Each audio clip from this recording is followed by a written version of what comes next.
Hello friends, నమస్తే. Welcome to AB channel. ఈ video మీకు ఎప్పుడొకప్పుడు యూజ్ అవుతుందని చేస్తున్నాను. జస్ట్ ఇన్ఫర్మేషన్ పాస్ చేద్దామని. నేను మొన్న ఒక ఊరు వెళ్ళి చాలా వీడియోస్ అయితే తీశాను. అయితే స్టోరేజ్ సరిపోలేదు నాకు ఈ వీడియోలు అప్లోడ్ చేయడానికి. అయితే ఫోన్ డేటాని కొంచెం క్లియర్ చేసుకుంటూ ఉంటుండగా మధ్యలో SD కార్డ్ ఫార్మేట్ అడిగింది. అస్సలు ఆలోచించకుండా ఫార్మేట్ అయితే కొట్టేశాను. మీకు తెలుసు కదా, మెమరీ కార్డ్ ఫార్మేట్ కొడితే దాంట్లో ఉన్న డేటా అంతా పోతుంది. నాకు అందులో ఇంపార్టెంట్ డేటా అయితే ఉంది.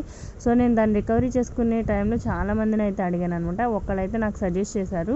లోవర్ బ్రిడ్జ్ నుంచి పైకి వచ్చిన తర్వాత స్ట్రైట్గా వెళ్తే LIC ఆఫీస్ రోడ్ అనమాట. అదే లైన్లో హోటల్ N Square కూడా ఉంటుంది. అక్కడ కొంచెం ముందుకు వెళ్తే కనుక NS కంప్యూటర్స్ అండ్ వీడియోస్ అనే షాప్ అయితే మనకు ఉంటుంది. అక్కడ వాళ్ళు రికవరీ అయితే చేస్తారనమాట. మనం మిస్ అయిన డేటా అంతా కూడా వాళ్ళు రికవరీ చేసిస్తారు. నాకైతే బాగా యూజ్ అయింది, మీకు కూడా ఉపయోగపడుతుందని చెప్తున్నాను. అండ్ అలాగే జీవీ మాల్ పక్క రోడ్లోంచి కూడా ముందుకు వెళ్తే ఈ షాప్ అయితే మనకి తగులుతుంది. వీడియో నచ్చితే తప్పకుండా లైక్ చేయండి. Thanks for watching.